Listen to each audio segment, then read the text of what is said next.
get your circular folds. And on each of the circular folds, you have villi. And the villi have brush border, microvilli. So we have multiple means by which we can get increased surface area. Those microvilli are also responsible for producing some enzymes called brush border enzymes. And they stay right there and do their job right there. They're called paracrine enzymes. They're right there, they do their job right in that location, paracrine enzymes. Because we had this discussion this morning, and I wrote immediately to the faculty chair and said, what's the deal with no lacteals? She said, well, they were supposed to include it in the lymphatics, and then they moved them from the lymphatics to the promised they would be in the digestive system, and now they're not in the digestive system. We're not going to forget them because they are really, really important.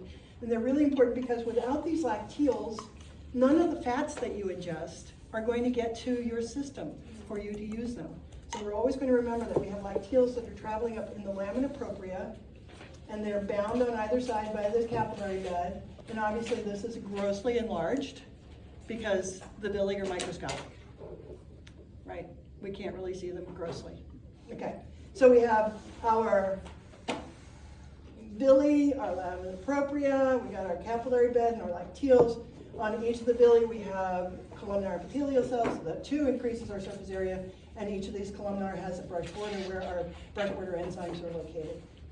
We also have a lot of goblet cells, and we have, just like in the stomach where we had those parietal cells that made the hydrochloric acid, and the chief cells that made the pepsinogen, we do have in these intestinal glands cells that are important for producing certain substances. For instance, these cells, these enterocytes, produce enteropeptidase. And enteropeptidase is going to be super important because without it, we can't turn trypsinogen into trypsin. And trypsin is like one of the major proteases that we utilize for reducing proteins to amino acids. Okay, so we're going to hang on to this enteropeptidase, super important enzyme that facilitates the conversion of trypsinogen to trypsin. What else do we want to talk about here? Intestinal crypts. Right, so all of these are absorptive enterocytes, and these guys start producing things like hormones or that enteropeptidase. We also have, scattered along the length of our intestine, and especially along the villi, we have cells called Paneth cells, which are antimicrobial. I'm showing you this because I want you to see how beautiful the brush border is on these villi. So at high microscopic magnification, we can see the brush border. These are microvilli, and their primary purpose is to produce enzymes right there at the site, paracrine enzymes. And these are the Paneth cells. They're antimicrobial, excuse me. And so obviously we're going to have that chyme down in heading down for the intestinal glands. Here's our intestinal glands. And so it's nice to have some antimicrobial activity along with our scattered lymphoid tissue, the lymphatic nodules that we find along the length. And there we go. So regional specialization, we've already spoken about this when we looked at it histologically in lab, but worth reminding you that we have some distinct differences between each of the three sections of the small intestine. And the small intestine includes the duodenum, or duodenum, however you want to say it, the jejunum, and the ileum. The duodenum, you might remember, is specially designed to convert that highly acidic fluid coming from the stomach to a more basic solution, because the duodenum has, and it's not shown here, this is our lymphatic nodule, the duodenum has the submucosa with Brunner's glands. And the Brunner's glands produce a nice basic bicarbonate solution. So that fluid coming from the stomach squirted through the pyloric sphincter, 2-3 ml at a time, nicely regulated. And that means that the duodenum can receive that nicely regulated fluid.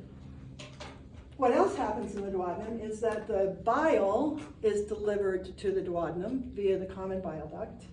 And the pancreatic enzymes are delivered to the duodenum via the major pancreatic duct and the accessory duct, right? And the major pancreatic duct and bile duct converge to form what's called the ampulla of Botter.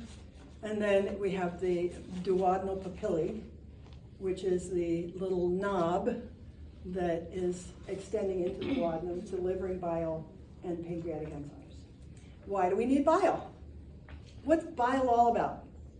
To emulsify the fat. Emulsify fats, right? We want to take those big globules of fat and reduce them to smaller globules so that the enzyme lipase can get to the globule and reduce the lipids, those triglycerides, into their monomers, glycerol and fatty acids. Now, as a team, we didn't get to talk about why did we use pH indicator to show us that there were changes in our assay in the lab. Why did we use a pH indicator? Don't say anything, because we talked about it, right, Clarissa? Didn't we talk about it? Yeah, we did. So Yeah. don't say anything. What was the question? Why did we use a pH indicator to indicate that there had been activity on the lipids? Because the pH changed? Why did the pH change? Yes, that's right. Why did the pH change? Temperature. Temperature was an important component because you saw that. It denatured the... It became more basic? No? Why did it become more acidic? Why was it more acidic? The pH indicator indicated change to the pH more acidic. Yes. Why did it become more acidic? Because they added more water in it? Nope. Is it something that we added? Nope. It's not like a... Well, yeah, I bile salts? mean, when you put everything together, you put bile salts, Oh, you said it? you put lipase together with the That's lipid what I was, cream. but she said no. Oh. What did happen to the lipids? Oh, they broken down. They were broken down into what? What were the primary components? Fatty acids? Did I hear the word Fatty acid? Oh my God! The light bulb came on, it became much brighter. Oh my God, Right? Glycerol and fatty acids. That's why we use the pH indicator to indicate that this lipid was then broken into its base components, glycerol and fatty acids. The fatty acids change the pH. All right. So back to the duodenum. So the duodenum receives bile and the pancreatic enzymes, really, really important. And we get the change in the acidity of that fluid coming out of the stomach via the submucosal glands that produce this bicarbonate-rich solution, which is going to raise the pH from 0.8 to 8, make it a little more basic. Because the cells in the duodenum, they don't like that acid. Stomach cells are fine with it. Why are the stomach cells okay with that acidity? Thick mucus. Thick mucus layer, yes. All right, so the duodenum had its own unique characteristics. You're not going to forget that because it's like a classic lab exam question. I'm not saying it is, but it's a classic. Microscope, governor's glands, what's produced, why, all kinds of stuff like that. And then we have the jejunum, and what happens in the jejunum? Oh, the vast majority of all the digestion and absorption happens in the jejunum. And we move from the jejunum to the ileum, and the ileum has more of these. Then we had a beautiful example of that in the mini practical this morning. There were like 4 or 5 of these nodules, these lymphatic nodules, along the line. If you were to look at that slide on a scanning lens, you would have seen the whole tube, and you would have seen how they're laying along the length of your submucosa right there. By the way, they also might be called Peyer's patches. They could be lymph nodules, or what's another name for them? Malt. Malt. What's it stand for? Mucosal associated lymphatic tissue. Yes. So it says Peyer's patches are located there, but they can also be seen in the jejunum and duodenum. Oh yeah. All along the length of the tube, you have lymphatic tissue. We saw them in the stomach. But they're more dense in the ileum. The reason they become more dense in the ileum and even greater frequency in the large intestine is because by that point, much of the extraction has occurred. We've absorbed as much as we need. We get as much water out of it there's a little bit of absorption in the jejunum, or in the ileum, there's a little bit of absorption in the large intestine, but most of the absorption happens in the jejunum. Water and nutrients, yes. So duodenum is deacidification, right? It's like deacidifying and emulsifying and doing all of that. The jejunum is absorbing, and then the ileum is like getting rid of Pre-moving it, so toxins some, and still moving some it. absorption, Some absorption. some absorption, but not as much, because much of it has happened already. Uh-huh. In the ileum, things are getting stickier, because Okay. much of the water has been reabsorbed. Okay. So things are getting stickier. What's left behind is waste, cellulose, whatever else you're going to be getting rid of in the body. I always think fiber. Fiber is really important, by the way. Fiber in your large intestine is what keeps things moving. Because when you stretch smooth muscle with fiber, peristalsis. And fiber also scours the walls of the large intestine. I know. All right, so we're going to see an increase in the Peyer's patches and the lymphoid nodules because stickier, still got tons of bacteria all the way down the length of our intestine. Each of us has our own little microbiome, and those bacteria are perfectly happy, but, you know, they can get out of hand. We're familiar with this view?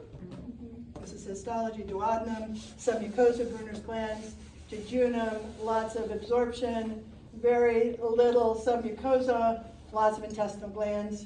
And this, I think, is not the best representation of the ileum, but it does demonstrate one. I didn't see a lot of Peyer's patches. Yeah, so our slides are actually better. So why do we take in this food? How do we get that food that we have written the notes for, gone to the grocery store, walked in, and had to do this the other day, Monday. Spend the money, bring it home, put it away, and then pull it out and make it. So why do we do that? Well, because we need the nutrients. We need the amino acids so we can build new proteins. We need glucose so we can drive the cellular respiration to make ATP. Why do we need lipids? Cell membranes. Cell membranes, energy storage, insulation, protection, all those things that adipose does for us. And so we require all of these things. We also require water, big time, and we require vitamins and minerals. We can make some vitamins. We can't make any minerals. So we gotta get our minerals from the food that we eat. And so we are going to be digesting these foods.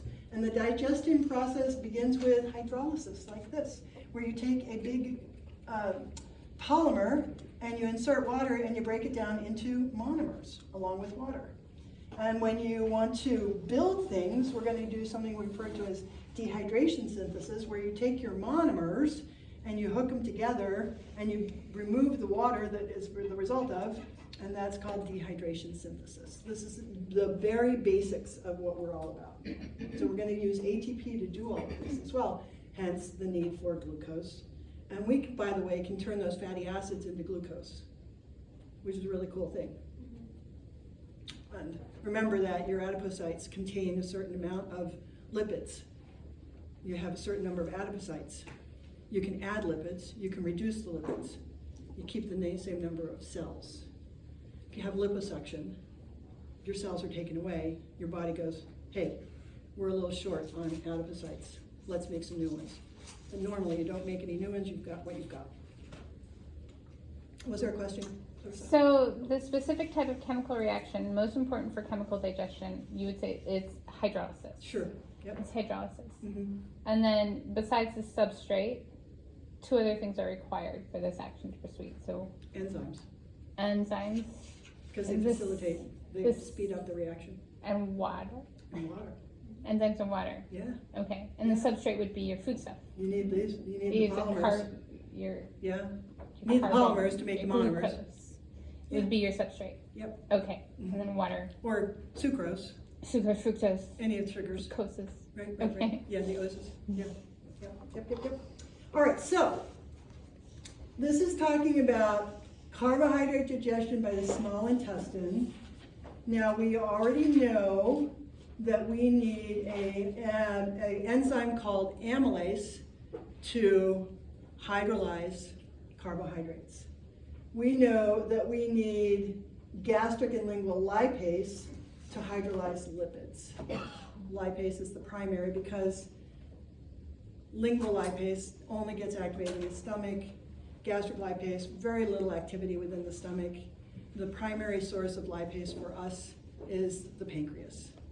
But we need lipase for lipids, for hydrolyzing lipids. And we need proteases for reducing proteins, complex polypeptides, into amino acids.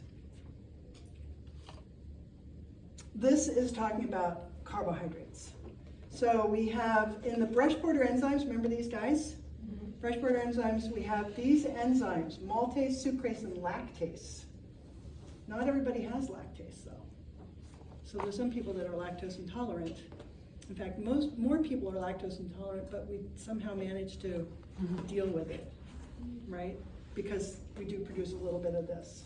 But there's very little lactose. What I'm trying to say is, More people are lactose intolerant than tolerant. there are enough people that are lactose intolerant because we don't normally produce lactase.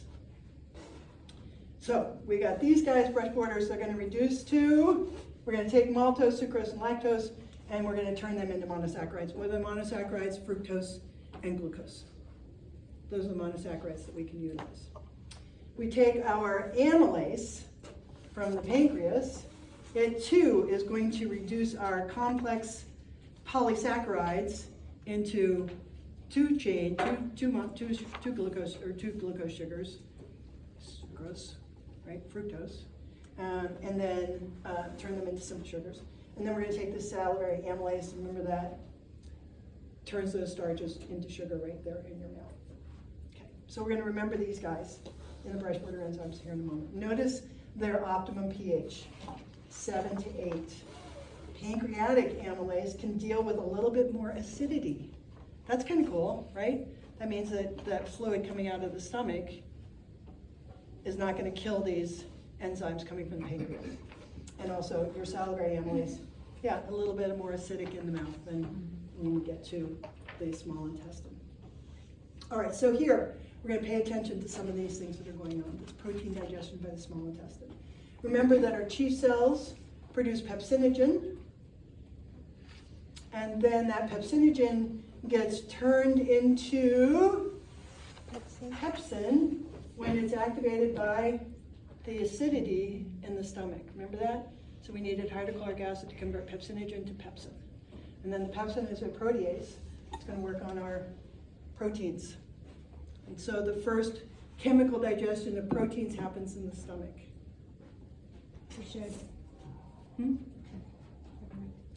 Now we have from the pancreas, we produce an enzyme called trypsin. However, the pancreatic cells don't produce trypsin, they produce trypsinogen. And look what happens to trypsinogen. It has to be activated by enteropeptidase. Remember me telling you where that comes from? Where's it come from? Intestinal crypt? Yep, intestinal crypts. And without enteropeptidase, we can't convert trypsinogen to trypsin. And if we can't convert trypsin to trypsinogen, we can't convert carbopeptidase or chymotrypsin or even elastase into their active ingredients, active enzymes, because they're all activated by trypsin. You're going to remember this. Another classic exam question, right? Why do we care about trypsin? Because trypsin is a very active protease. And trypsin can reduce our protein polypeptides into short-chain peptides. And then those short-chain peptides get changed into amino acids. Right down there. Okay? So we're going to remember how proteins are reduced. Lipids. Fascinating what happens with lipids. So, by the way, I didn't tell you about these guys. All right, so with lipids. we start out with this big globule effect. And in our body, we have a substance called lecithin, which is ubiquitous. We all have it, and all of our cells have it. And between lecithin and these bile salts, we combine them together and we surround the fat globules. These big fat globules, they get changed into smaller globules through what process? What process did we talk about? We talked about yes, The churning breaks it up. segmentation, exactly. Segmentation. So you have the peristalsis moving things down the tube nice and systematically, but in between time, your tube is doing this.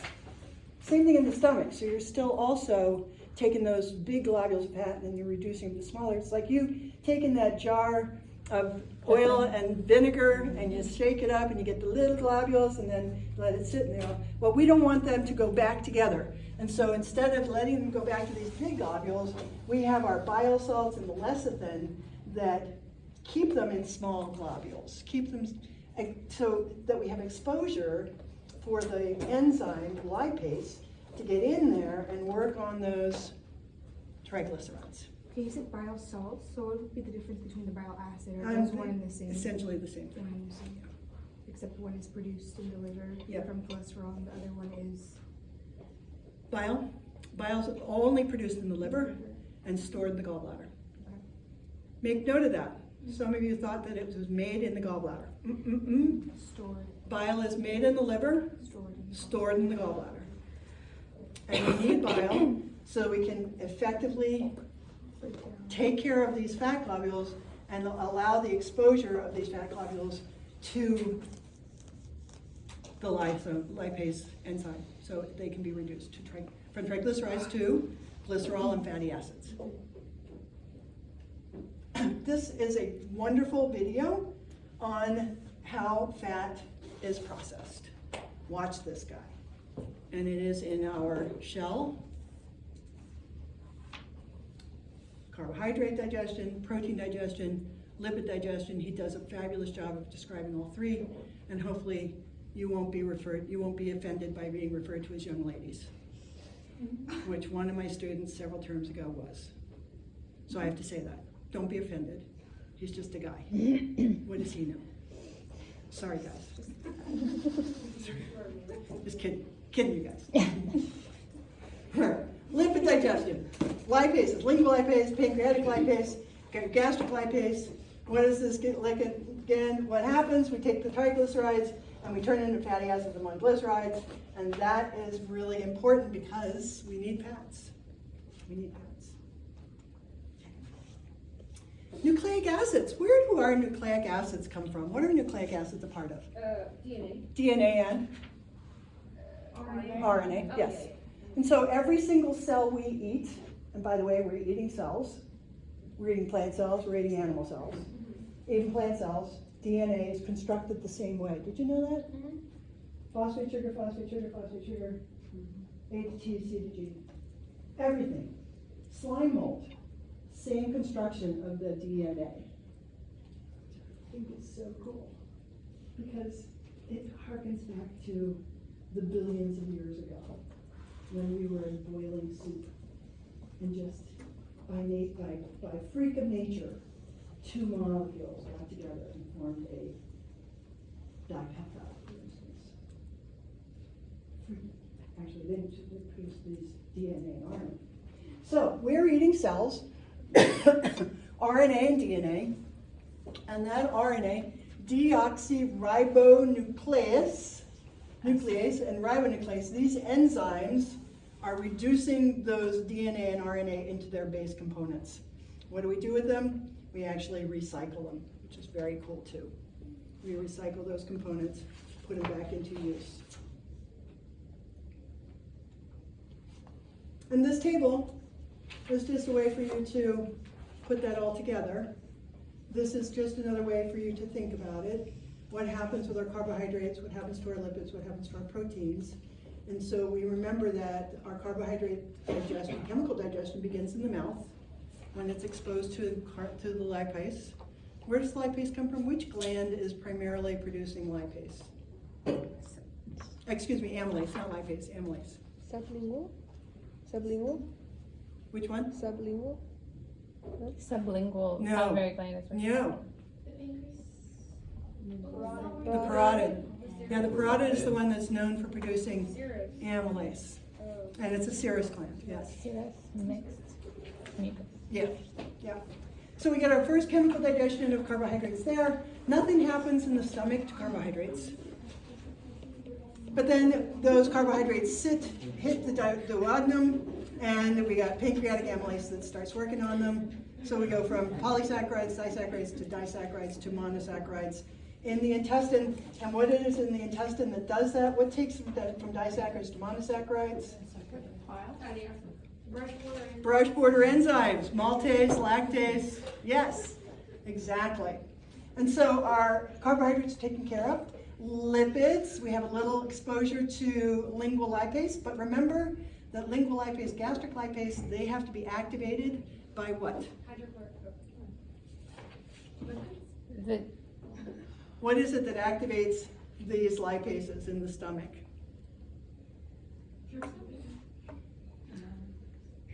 Did you hear her?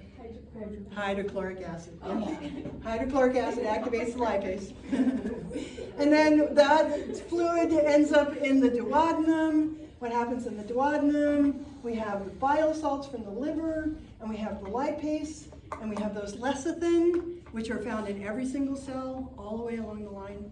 And so between the lecithin and the bile salts, we emulsify those fats in the small intestine, starting in the duodenum and down through the small intestine, the jejunum and the ileum, and we reduce those globules of fat to the lipids that contain those globules into fatty acids and glycerol. What happens to our proteins? Well, in the proteins, we got some mechanical digestion in the mouth, breaking them down. In the stomach, they are exposed to pepsin. It's a really strong protease. In the small intestine, we get exposure to these proteases that are going to further reduce those polypeptides into dipeptides, and from there we get more peptidases, and we reduce those dipeptides into amino acids. Yeah. The pancreatic amylase, Mhm. Is that also made by the parotid, or is it? Okay. No, that's pancreatic amylase. That's what I thought. I just That's wanted made by to the make pancreas. sure. Mhm. Same enzyme, just different location, different, yeah. So gastric lipase and pepsin are both activated by hydrochloric acid, right? Pepsinogen is Pepsinogen. turned into pepsin. Yeah, so they need the hydrochloric acid.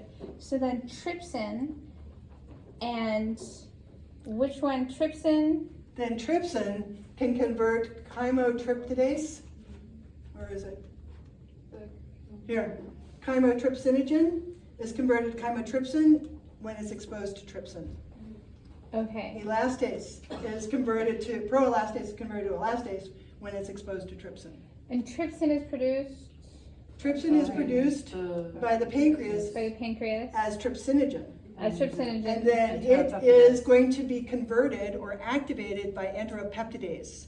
Okay, so And it's like a big enteropeptidase chain, comes right? from the intestinal crypts. So intestinal crypts makes the intrepidase, which activates the trypsin into trypsinogen, which activates the carboxypeptidase, chymotrypsin, and elastase. Yeah. Those three. Yeah, So okay, it's like that see it? cascade. yeah. Ay, ay, ay. Are you gonna quiz us on that? Of course, yeah. How are you gonna ask us that? What would be a great way to ask us that question? Oh, I don't know. There's a million ways. Maybe she'll give us an example of a lecture quiz. Let's see, what else are we talking about? Carbohydrate absorption. So we know where the carbohydrates come now, right? We have taken our complex carbohydrates, we have reduced them to simple carbohydrates, and the simple carbohydrates are going to be found in the lumen because they have been reduced via the exposure to enzymes from the pancreas and from your brush border enzymes, right?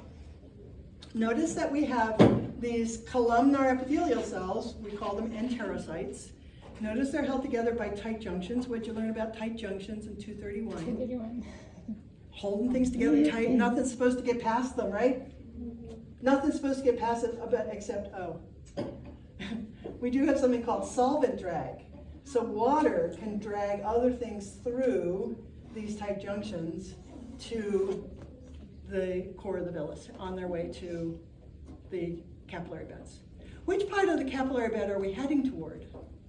Are we the arterial end or the venule end?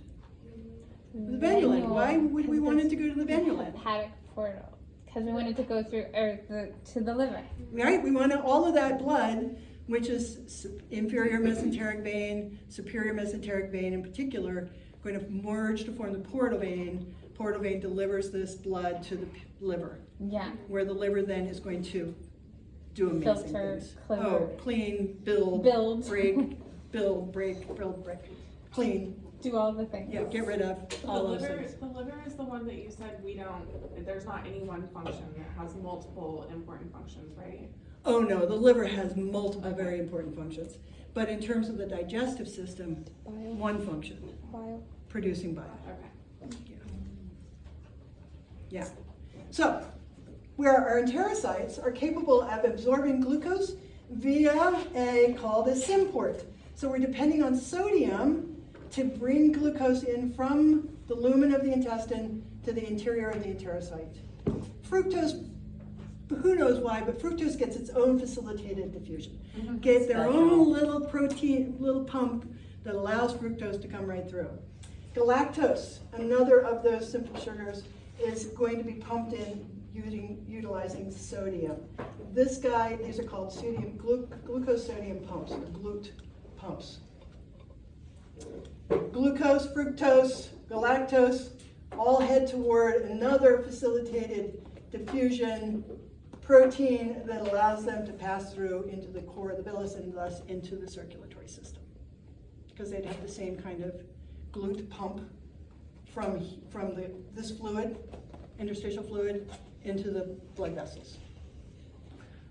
Yeah, okay. Got it?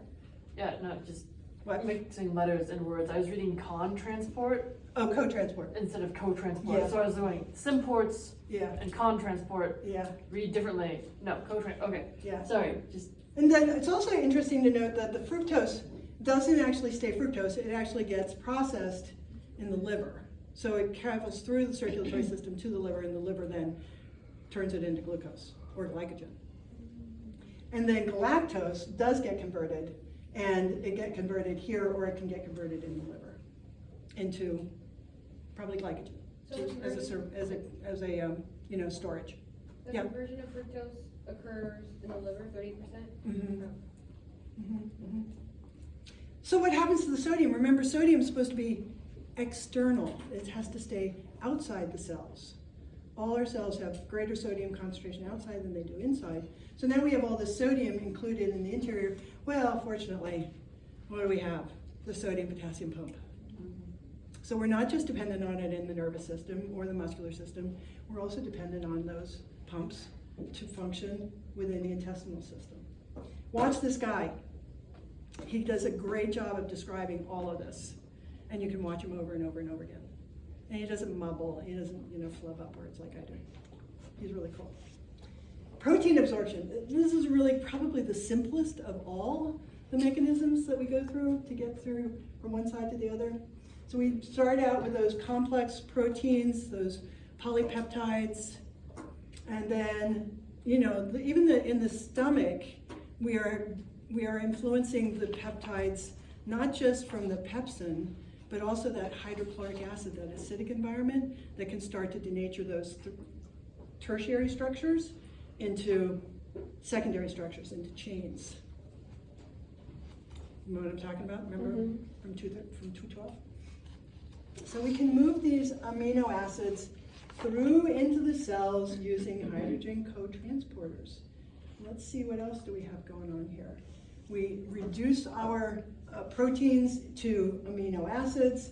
This is really simple. We take those amino acids, we pump them through this co-transporter utilizing sodium. Amino acid into the interior of the cell. The sodium then gets moved out again via the sodium-potassium, and the amino acid just shipped via facilitated diffusion into the blood and off to the liver. Watch this guy. He just does the best job. It's the same guy? He's easy to watch. It's the same idea. Okay, It's just so he's so clear about it. okay. It's really good. Okay. Lipid absorption, not as simple because lipids are too big to go directly into the circulatory system. And so what we have to do is we have to reduce them, get them into the enterocyte. So we reduce them to their base components. What are the base components for lipids? Glycerol. Glycerol and Fatty acids. fatty acids. So we do that through these little things called micelles. And then the micelles are taken in through, and it's called, oh my God. You know what I'm talking about. Melds it with the plasma membrane and then deposited into the interior of the enterocyte. Oh, Yeah. endocytosis. Endocytosis. Endocytosis. Yes, similar to endocytosis. Those fatty acids and the glycerol, the cell puts them back together. And then wraps them around with a big protein covering, and then they're called chylomicrons. And the chylomicrons are shipped off to the lacteals. Why do we use lacteals for these big globs of fat and not the circulatory system? Because they display like proper entrances, the protein structures are too big, too large to enter through the circulation. They're too big to get through the capillary beds, because remember capillaries, endothelial cells are held together really tightly. But lymphatic vessels have the flaps. So lots bigger things can get into the lymphatics than can get into the circulation. You remember that from 232? Yeah, those lacteals are lymphatic vessels. And so the lipids are going to be shipped into the lacteals. Now, why else do we need lipids? Well, we need these fatty molecules so that we can move our vitamins A, D, E, and K. Vitamins A, D, E, and K are lipid-soluble vitamins. If we don't have lipids, we can't actually utilize, we can't get the vitamins into the body and utilize those vitamins if they're not in the body. So we depend on lipids for getting our vitamins inside the body, and they get inside the body via these things called micelles. And micelles are the smallest little globs of lipids. Here, micelles. Micelles.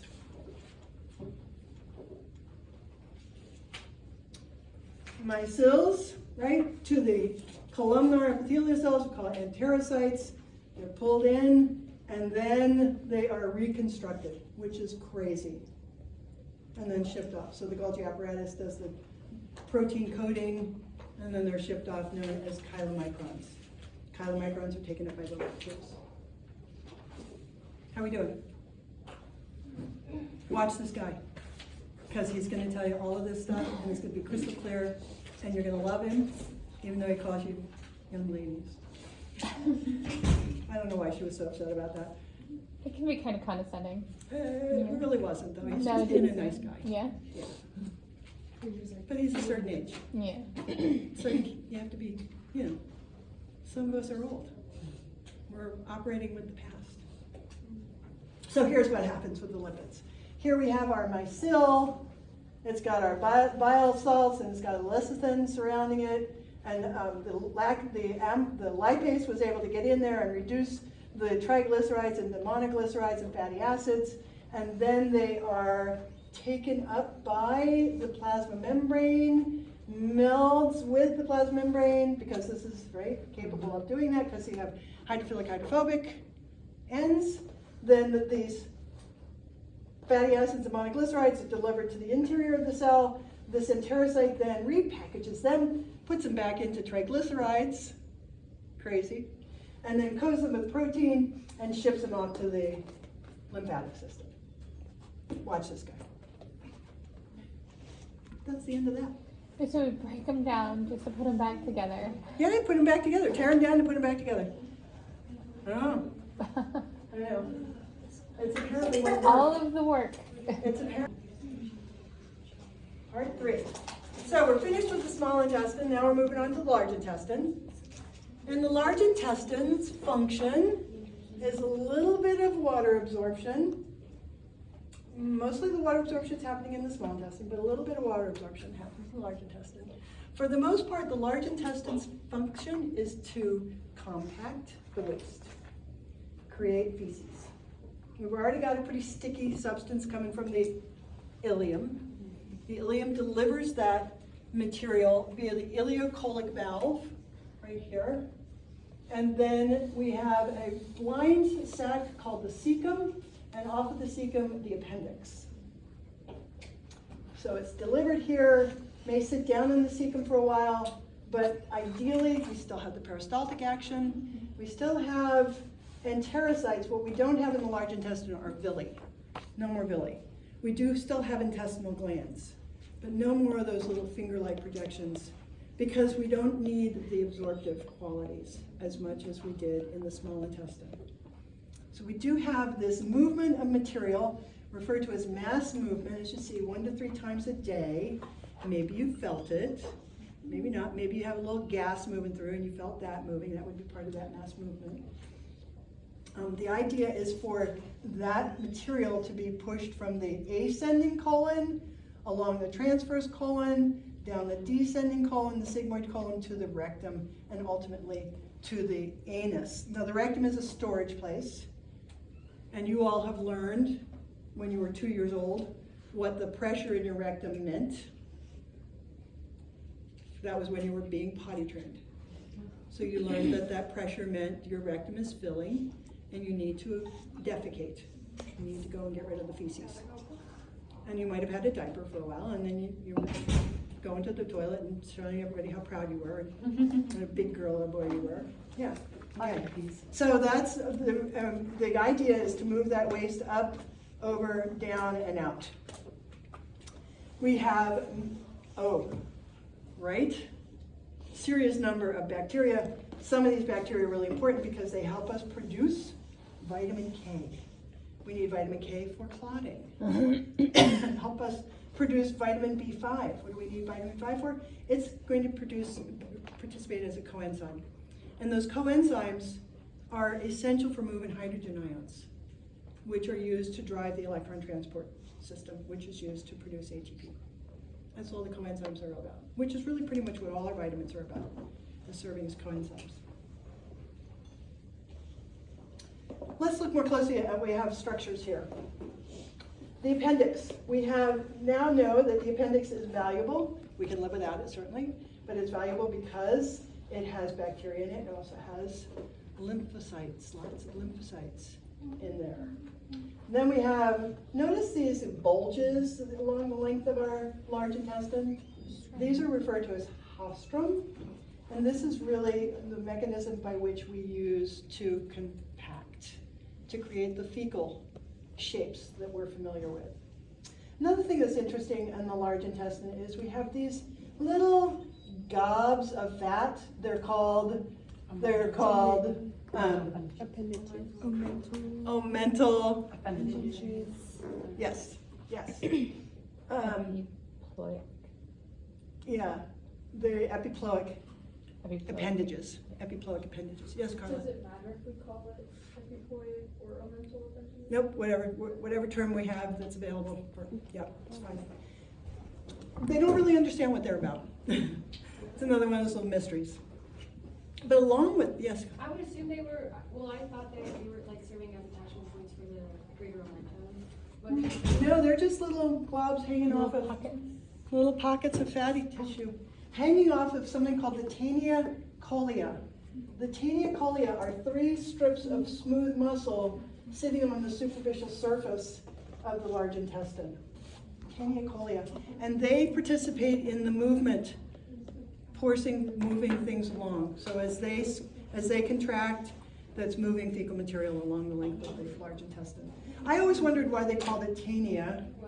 And you might think this is odd, but you remember me, I come from the veterinary world, where there are 2 tapeworms of humans. One's called Taenia solium from pigs, and the other's called Taenia saginata from beef. It is because of this parasite that we have the United States Department of Agriculture inspection system that inspects all of our meats. Unless you're buying meat from a farmer, directly from the farmer, your meat has been inspected. The reason they are inspecting for this particular parasite is because it's a human parasite that spends time in this cow or in the pig, beef cow or pig. And part of its life cycle is called a cysticercus. It's a little fluid-shaped structure that's embedded in the meat of the cow or the pig. And when we eat that meat and we eat that little fluid-filled balloon called the cysticercus, we actually ingest the scolex of the tapeworm. And once we've ingested the scolex in that little fluid-filled ball, that scolex then attaches itself to the lining of your intestine and starts to produce segments. And each of these segments contains testes and ovaries. Its entire job is to make more eggs. The eggs are delivered to the environment by segments of this tapeworm, where in the environment, out in the grass, where the cows are eating, there's a little mite called an orobatid mite. The orobatid mite eats the eggs, and then the cow eats the orobatid mite. And those eggs then travel through the tissues and into the muscle and make those little cysticerci, and boom, humans come along and eat that muscle, and on goes the life cycle of Taenia saginata or solium. They don't care, they're not trying to kill you. They don't care, all they want to do is absorb some stuff from what you've eaten. They don't even really take enough of it. Do you know that they used to give humans capsules with the cysticerci and the scolex? Weight loss. For weight loss. Yeah. Uh-huh. And the biggest problem with these tapeworms is that they can make too many. There are too many of them, and you can occlude the lumen of your gut. That's the biggest problem. And they're creepy. And they're creepy. And Yeah. cooking doesn't kill them? Those little fluid-filled sacs doesn't cook? Cooking will. So just thoroughly cook Well, your you have meat. to thoroughly cook your meat and ruin it. Yeah, no rare steaks. Ew. Overdone meat. no Yeah, rare why even steaks. bother eating it? Ground beef can be thoroughly cooked. We don't have to worry about steaks, but You had a question, Gracie? Wait, you said these are more likely in meat they get from like a cow that's actually at a house? If you are buying meat from a farmer that's raising their own beef, you have no governmental inspection. You don't know if that meat has cysticerci in it or not. So you can take that risk. Gracie's like, I will be buying from the store. But the Wait, whole so you reason don't we know have the until inspection after system is the because of these animal has tapeworms. been butchered, right? Because you can see can't the you, like, cysticerci get your when they animal cut through the tested? meat. Yeah. Do you know what I only mean? get it from Or does it have to be after it's butchered? These two, Taenia saginata, Taenia So like solium, if you got your tapeworms animal tested, are from those two with the farmers? animals. I can't get it like a They get it You tested. can't get it any other so if way. you're vegan, Okay, so no more beef. I don't even look Perfect. The government what? What would happen? I know I'm saying, but I wonder, is there a way for them to be able to identify it with When you're a cow producing that those little has been segments, butchered? Like a often the live? feces, No, I don't think of course, so. we're not defecating in the fields, which, you know, contributed to the spread of parasites. She's saying it's in their heart and their tissue. Yeah, we're out there. Okay, that makes sense. Can't the government inspect a private person? they can. I'm sure customers. Now I'm Yes, You exactly. have to pay to have that done, and it would be expensive. And they're defecating. nervous now. My sister, she Smokers has probably have trouble with that. she has pigs. She has all the animals, and she butchers them. She would. All right, so, Yeah, she does Let's it go back like on track here. once a year, and it lasts her the whole year. so these three bands are going to help move things along. And they're gonna help form these house struck, so that we can, that's the way we start to compartmentalize and compact our feces to store in the rectum. So the tinea is named after the worm. The tinea So we're is gonna named remember after that the forever, fact that it is right? this long strip of, right, it looks like Tinea. a long strip of, just a long linear structure. Okay. Yeah, I know, isn't that weird? Like I had to find out, because I knew about tinea as a tapeworm. Yeah. Right, So that'll help us remember Taenia coli. yes, Let's yes. let that be and an You said exam the question. main function for the appendix is to hold bacteria? The bacteria, there's bacteria in the appendix, there's also lymphocytes in the appendix. Okay. Yeah. Any other questions? Okay, good. Last part of the large intestine is the rectum. And the rectum is an important component because that's where we store the feces, Because we don't want to be, pooping all the time, although some people do. Where, like, if you work with seniors in the nursing facility, because we lose muscular control and you lose sensation. And so, it's no fun. It's hard getting old. I'm lucky because I'm pretty vital, but not everybody's lucky. So, all right, so we have the rectum. Rectum is, as you see here, about 6 inches long, and it leads to the anus. And what we do with the rectum is we store that fecal material until that rectum gets so stretched that we, as this says, trigger the defecation reflex. Because what happens when you stretch smooth muscle? It wants to contract. It wants to contract. So your rectum fills up, smooth muscle stretched, Signal your brain. up to your brain says, not good timing. Or, okay, I Not totally now. get it. It's the rectal Now, valve. right? Yeah, I have to poop now. Right. The anus. Rectum is columnar epithelium. The anus is stratified squamous epithelium. We have canals, or columns and sinuses, and the whole point of the columns and sinuses is just to move that material along down to the external anal sphincter, which, by the way, is skeletal muscle. But this external anal sphincter is skeletal muscle that is constantly contracted. And what you learn how to do when you're potty training is you learn how to relax it. Sometimes it takes a little bit of time. Have you ever noticed? Sometimes you're like pooping right away, and sometimes it takes you a moment to let that anal sphincter relax. Yeah. And this is the voluntary control that you're teaching your 2-year-old. Notice the pressure, recognize what that pressure means, and then learn how to relieve that anal sphincter so that you can defecate and get rid of the pressure. We know that our large intestine is still lined with simple squamous epithelium, simple columnar epithelium, and as we also know that it changes, transitions into stratified squamous when you get into the anus. We got no villi and no circular folds. We still do have the intestinal crypts, and the purpose of this intestinal crypts is what?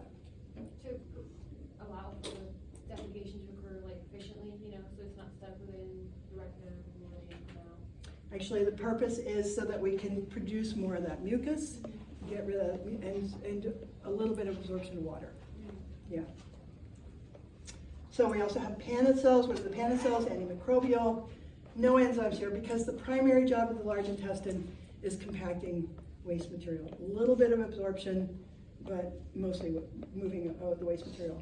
So here is an image of our intestine, large intestine. We still do have the intestinal glands, aka intestinal crypts, and we see a tremendous increase in the lymphatic nodules. And look at the amount of goblet cells. Why do we have so many goblet cells? Mucus to keep things moving. Keep things moving. Keep things moving. Yep, exactly. Don't want shit stuck. That's not gonna be fun. Yeah, right. Want to keep things moving. Because when you get constipated, Not fun. fortunately, it's never been a problem for me. But if you experience constipation, you know how disconcerting it is because everything is stopped up. There's an old joke from grade school where the different organs were exclaiming how much of a boss they were for the body. Like the brain says, well, I'm the brain. I know, do everything, blah, blah, blah. Well, I'm the heart. I do blah, blah, blah. And it gets down to the anus. And when the anus closed down and doesn't work, everybody else is upset. I can't remember the punchline, but it was essentially along those lines. Grade school. So when we're looking at it histologically, Mhm. we're gonna really want to identify the goblet cells, Mm-hmm. and we're really gonna want to know the columnar epithelium, right? Mhm. So, and then intestinal glands would be another big. Mm-hmm. We still got intestinal glands. And so we're looking at this slide, and we're saying we know that this is the large intestine because of the multitude of goblet cells. You're going to know because I'm going to ask you on the model what region of this part of the digestive system are you looking at. It might be your sigmoid colon, it might be the descending colon, it might be the transverse colon, ascending colon, and then the microscope is going to have a slide from that region. Okay. Okay, so you're not, okay. I'm not gonna ask you. You've told me this a couple times, but this is. I know you're worried. Yeah. And so this will apply to this as well. And so you're gonna want us to look at all the goblet cells, look at the intestinal glands. Yep. You say Identify them. what kind of epithelium Yeah, is this? yep, Okay. Some question that pertains to the whole structure. That kind of And What is then- this? Identify this. Yeah. Okay. So just as our last little bit, let's talk about water. How important is water? Well, right, we're 70% water. So water is a fairly important substance in our lives. This slide is talking about where we're producing water and where we're absorbing water. And as you can see here, we produce a little bit of water via salivary glands. Remember, you are actually swallowing like 2,500 times a day because you produce so much saliva. And that saliva is water-based. It's not lipid-based, it's water-based. We produce water in the stomach via the gastric secretions. 1 liter of salivary water we ingest, we drink water. Fortunately, we have water to drink. Here in the Pacific Northwest, we are so lucky we have fresh water coming right out of the tap. This is not the case with the vast majority of our country, where water is treated. Or you have to buy water and buy it in big buckets, big containers. So we drink water, 2 liters. Ideally, we produce water, salivary glands produce water, gastric secretions. We produce water in the pancreas. Those are water-based secretions. We then produce a little bit in the bile from the liver, not a really significant amount. We produce secretions that contain water. And then in the small intestine, the vast majority of our water is absorbed. As I said earlier, a little bit of water is absorbed from the large intestine. And then we defecate out and we lose some of that water via feces. So the biggie here, it's important for you to ingest this water, because if you don't ingest it, you can't make that, or that, or that, or that. So keep that in mind. You get dizzy, it's black, it's not fun. Hmm? If you don't ingest water, you get dizzy, things Yeah, stop up. that's right. it's You not- get dizzy and you get constipated, because water is going to keep moving things through. All your mucus is water-based. This is just about the pancreas. So we're going into those accessory organs right now. And today is our Wednesday, and it's 12:21, so I gotta let you go.